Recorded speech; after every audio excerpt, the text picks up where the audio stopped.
Live 3 News presents a special Inside the Cards, the 2014 Belk Bowl, sponsored by Kentucky One Health, the official healthcare provider for Cardinal Athletics, by L&N Federal Credit Union, open to everyone in the community, and by AirServe Heating and Air Conditioning, your comfort company.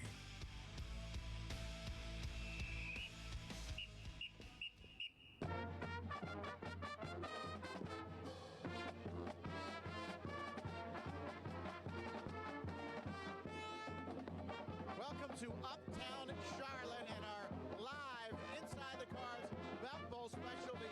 65 members of the Cardinal Marching Band All-Stars welcoming us to a half hour of talk about the Cards game with the Georgia Bulldogs coming up at 6:30 here in Charlotte on Tuesday night. And of course, we'll have a Have You Ever Wondered special with Kevin Harnett coming up at 7:30. Now, the day started for both U of L and Georgia just across the street at a baseball stadium, BB&T Ballpark, where today was media day for the Belk Bowl. The two head coaches, joined by 5 or 6 players from each team, they sat and talked for just about 45 minutes to an hour, discussing the game coming up here as the Cards get set to battle another power from the SEC. Let's hear from the two head coaches.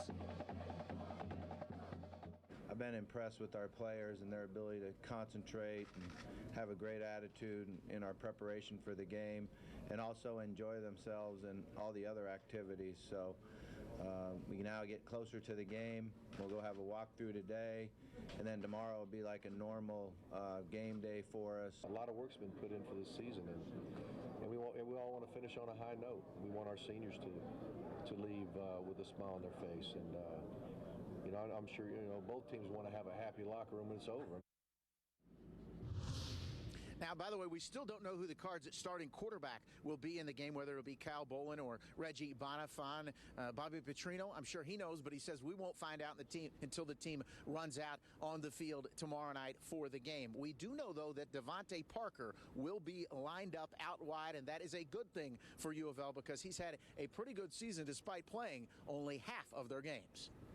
Again, a four-man rush, lobbing it to Parker down the sideline. He's got it in stride. He's only played in 6 of the Cards' 12 games, but Devontae Parker still has 200 more receiving yards than any other U of L player. You just kind of wait and see how it plays out, but certainly we try to get it to them as soon as we can and as often as we can.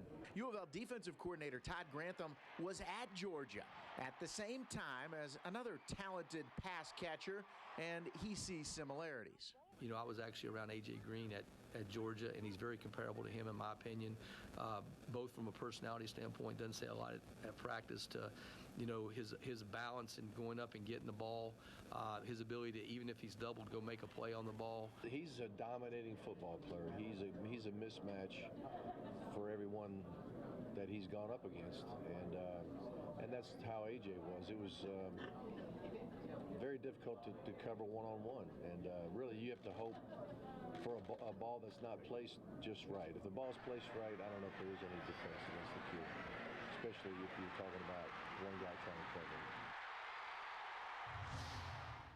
Bengals fans know how good A.J. Green is, so to compare anybody to him, that's pretty impressive for Devontae Parker. He's had an unbelievable season so far. His first touchdown in the game tomorrow night will make him the all-time leader. He'll pass Ivan Green as the Cards' receiving touchdown leader. Now, who are these Georgia Bulldogs? They come in 9-3. We saw them actually earlier this season in Commonwealth Stadium, a win over Kentucky. Well, they like to run the ball. They run for 255 yards a game. They score 41.7 points a game. That's 8th in the nation, and maybe most important for a U of L team that has a guy in Gerard Holloman who's picked off 14 passes this year. Georgia has 11 turnovers all season. That's second in the entire nation. If it'll be strength against strength, they like to run the ball. U of L's been pretty proficient at stopping the run. Coming up after the break, I'll sit down one-on-one for an exclusive interview with Cards head coach Bobby Petrino. But first, enjoy more from the Cards marching band.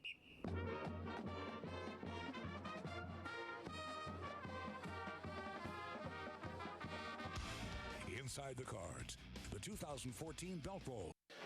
Welcome back to our Inside the Cards Belk Bowl special. I'm joined by Cards head coach Bobby Petrino.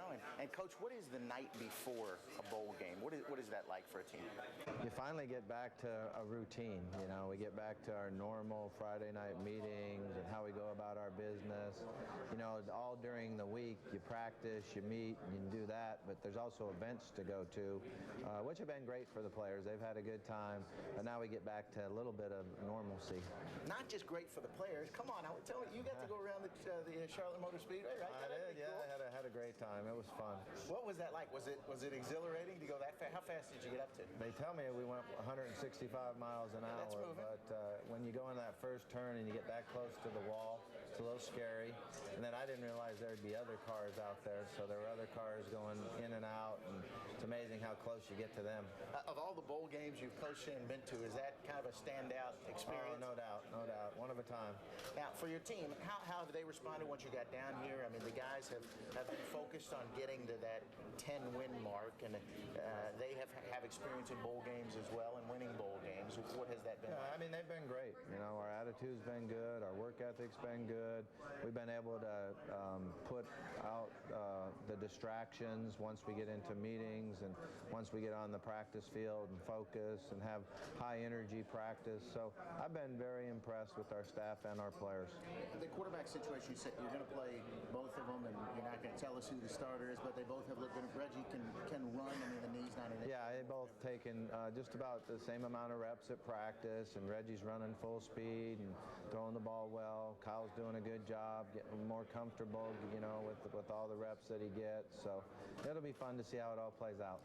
Kyle, you've talked about it before, but you never know what you have in a player, and then you throw him into the fire. And I mean, throwing him into the fire down 13-0 to Kentucky, and a third down, and he comes. The way he responded in that situation, how much did it surprise you? I mean, I think it would surprise anybody thrown into that situation. Yeah, I think the one thing I wanted to do was not just run the ball and say, hey, we don't have confidence in you. So we tried to show him that we have confidence in him, let him throw the ball around. He made a great third down throw and then a really good touchdown pass. And then I think all the players rallied around him. His confidence grew, and he really focused and made a lot of plays. Devontae Parker's had a great year. Only played 6 games for you, unfortunately. But Todd Grantham compared him to A.J. Green from his days at Georgia. Mark Richt, he said, you know, that's a fair comparison. He said, you know, you can cover the guy perfect, and sometimes that's not even enough because he can make a play. I'm sure you'd like to see quite a few of those. Yeah, he makes a lot of plays. There's no doubt about that. His ability to jump and turn his body and stay under control, land on his feet. I mean, it's pretty amazing. For your first year back at Louisville, your first year coaching in major college, how's it been? How's it feel to be back in a bowl game? Is it something you realize? You know, maybe you realize you don't miss it. You didn't miss it, or you didn't know how much you missed it, I guess is what I'm trying to say. Yeah, I mean, it's been awesome. The whole season's been a lot of fun. It's been great to be back home in Louisville, having my entire family there and getting back with friends and supporters and fans, and you know, all the support we've gotten from our fans has been awesome. Have you seen a lot of fans down here in Charlotte in the time that you've been here? Yeah, they've been arriving, and early this morning there was a lot of fans. Okay, well, good luck in the game tomorrow night. Appreciate it. Bobby Petrino. We'll be back with more of our Belk Bowl special live from Charlotte.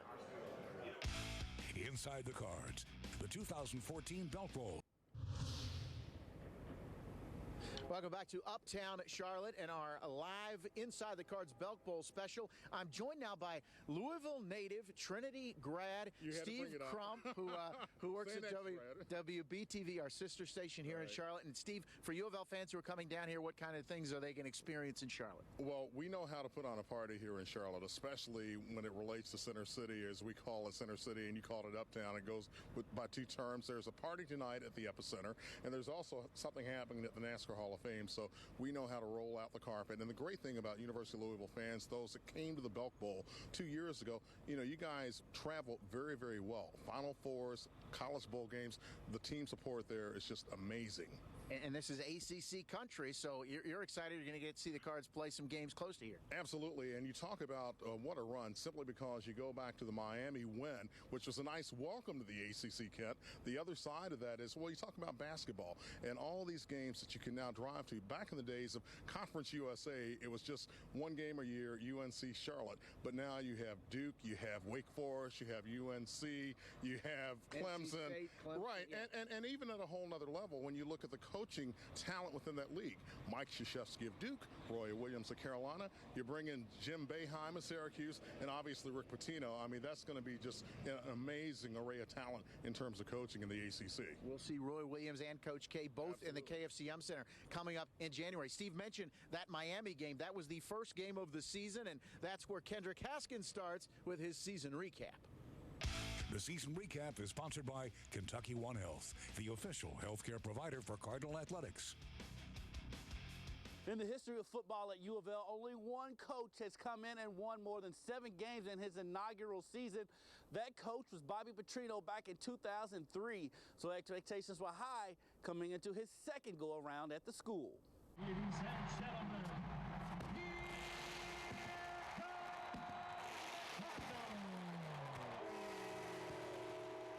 This season began where last season ended, against Miami. But this time, the Cards and the Canes are conference rivals. The Canes went up 10-7 in the second quarter. But that lead didn't last past the ensuing kickoff. Corbin Lamb brought the kickoff back 97 yards, and U of L never looked back. Dominique Brown rushed for 143 yards and a touchdown. A preview of things to come for the Cardinal running game. Cards win 31-13. It's a great feeling. You know, our coaches always preach we go run and win, and that's what we pretty much did in the fourth quarter. The following week wasn't quite the same test as opening weekend. FCS foe Murray State out of the OVC raced into Papa John's Cardinal Stadium and got boat raced on the field. The Cards racked up 603 yards of total offense led by L.J. Scott, who piled up 126 rushing yards and a touchdown, becoming the second U of L running back to break the century mark in as many games. Cards roll 66-21. here comes the Cavalier. The Cards hit the road in ACC play for the first time ever when they took on Virginia and Charlottesville. After falling down 20-7 in the third quarter, led by the return of quarterback Will Gardner, the Cards took a 21-20 lead late in the fourth quarter, but a muffed punt late set up the Cavaliers deep in U of L territory, and kicker Ian Fry nails the 42-yarder to win it. Virginia hands Louisville its first loss of the season, 23-21. There was frustration out there, you know, and that's where you need leadership. You know, that's where we got to make plays, and, you know, you get rid of the frustration by making plays. U of L would stay on the road in week 4 when they traveled to Miami to take on Florida International. It was a homecoming for 33 Floridians on the Cards roster, including safety Gerard Holloman. Touchdown, Louisville. Along with that pick 6, Holloman would have 2 picks in the game, but not everything went the Cards' way. Will Gardner would injure his knee late in the game, but U of L wins it 34-3. With Gardner out, Reggie Bonifant got the start for U of L as the Cards returned home to take on Wake Forest. Reggie accounted for 252 total yards, but the star was running back Brandon Radcliffe. In his first career start at the school, Radcliffe rushed for 129 yards and 2 scores, becoming the third Cardinal running back to gain over 100 yards on the ground. U of L wins 20-10. And I was so pumped up, Coach. I think he knew. I was just so hyped I couldn't contain myself, man.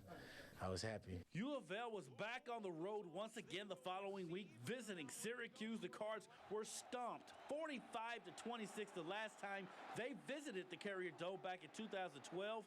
But that wouldn't be the case on this road trip. Radcliffe ran for 110 yards and 2 scores, and Reggie Bonifant contributed 174 yards and a score. Cards win 28-6, running their record to 5-1.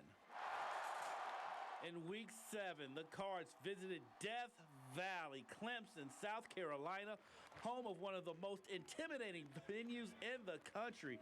After a rough start by Bonifant, Will Gardner returned to action and quickly led the Cards on a scoring drive to tie the score at 17. Cards down by 6 on the game's final play. Gardner rolls right and tries to hit Eli Rogers over the middle in the end zone, but it's incomplete, and U of L suffers its second loss of the season, 23-17. Tough game to lose. Our defense played extremely well. Offensively, we had a tough time getting things going. No rest for the weary as U of L finally returns home for homecoming to take on NC State and welcome back one of the best wide receivers in school history, former Ballard star Devontae Parker, to the field after injuring his foot before the season. And he made an immediate impact with 132 yards receiving, and Michael Dyer became the fourth U of L running back to reach the century mark on the ground with 173 yards rushing and a touchdown. Cards beat the Wolfpack 30-18. Who's got that swag? After a much-deserved bye week, the game everybody had circled on their calendar, a date with Heisman Trophy winner Jameis Winston and number 2 Florida State. The Cards couldn't have dreamed of a better start, building a 21-0 first-half lead, intercepting Winston 4 times in the game. But as the Seminoles did all season long, they came back on the Cards. Winston threw for 401 yards and 3 scores and break U of L's hearts. Florida State beats the Cards in Papa John's Cardinal Stadium 42-31. We was trying to send a lot of pressure at Jameis Winston, but like I was saying, he just kept his poise. No time to dwell on that loss. U of L was back on the road the next week at Boston College. Holloman had a huge night, picking off 3 passes and breaking the school record with 13 interceptions on the season. And for the 3rd straight game, Parker had over 100 yards receiving and scored his first touchdown of the year. On a sour note, though, Will Gardner injured his knee and would be out for the rest of the season as the Cards roll 38-19. After another bye week, the second marquee matchup on the Cards schedule at Notre Dame. This game started like the Florida State game did as Bonifant got the start and scored 2 rushing touchdowns to give U of L a 14-3 first quarter lead. Also like the Noles, the Irish fought back against the Cards, taking a 20-17 lead when Corey Robinson hauls in the Everett Golson touchdown pass, but back comes U of L. Bonifant hits Devontae Parker on the fade route. Then the Cards find the end zone again. Brandon Ratcliffe takes it in. He had 136 yards rushing, 31-20 U of L, but the Irish don't give up. Golson buys all kinds of time, and he heaves it to the end zone, and William Fuller comes down with it. They get the 2-point conversion, 31-28 Cards. Time winding down. U of L still leading by a field goal when Notre Dame kicker Cal Brenza comes on to send it into overtime. And he missed it. And it's no good. The Cards, they win it 31-28. It was a great experience for myself and the team to come out here and play in a historic stadium like this. It's always cool to come out here and experience new things. So, it was a great opportunity. 1 week later, it's the final game of the season, the rivalry game to close the season on Senior Day. The Kentucky Wildcats come to town. Everything going wrong for the Cards. They fell behind 13-0 in the second quarter, and then Reggie Bonifant injures his knee. He would not return. Enter Kyle Boland, a redshirt freshman QB from Lexington, and he had a day to remember. He immediately finds Mr. Parker, who scores from 45 yards out to put the Cards on the board. Down 20-14 with time winding down in the first half, Ratcliffe takes it across the goal line to give U of L a 21-20 halftime lead. After a wild second half, Ratcliffe scores his 13th touchdown of the season to put the Cards ahead by 4. One last chance for the Cats, but Patrick Tolles is picked off by, you guessed it, Gerard Holloman, his 18th interception on the season, tying the NCAA single-season record. The Cards win 44-40 and finish the season at 9-3. It's unbelievable because I went through a lot of stuff in high school, being from Lexington and committing to Louisville. And if the Cards are successful in knocking off Georgia in the Belk Bowl, it will be the first time in school history that U of L has won at least 10 games in 3 straight seasons. I'm Kendrick Haskins for Inside the Cards. Thank you, Kendrick, for that look back at the season. Brandon Redcliffe expected to carry the load again here on Tuesday night with Michael Dyer academically ineligible. The coaches and players also telling us that Reggie Bonifant has been full speed at practice, but we'll have to wait and see who starts, Cal Bolin or Reggie Bonifant. We'll be back with more live from Charlotte, but first enjoy the sounds of the Cardinal Marching Band All-Stars.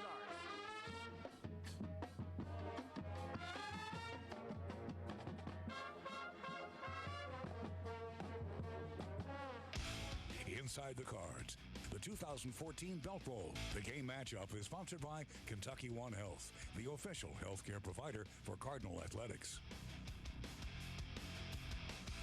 Welcome back to Charlotte, North Carolina, where on Tuesday night, U of L and Georgia will meet in the Belk Bowl. The Cards have been pretty successful against SEC schools in bowl games, going back to the Fiesta Bowl win over Alabama in 1991, and, of course, the Sugar Bowl win just a few years ago in New Orleans. Kickoff for this one set for 6:30, and again, Bobby Petrino said today that he is not going to reveal who his starting quarterback will be, whether it will be the freshman Reggie Bonifant or the redshirt freshman Kyle Bolin. But we will have you covered. We'll also have some more coverage for you tonight at 11 o'clock. We thank you for joining us for our Inside the Cards Belk Bowl special live from Charlotte. We're going to send you out with some more sounds from the Cardinal Marching Band. Thanks for joining us.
Inside the Cards, the 2014 Belk Bowl.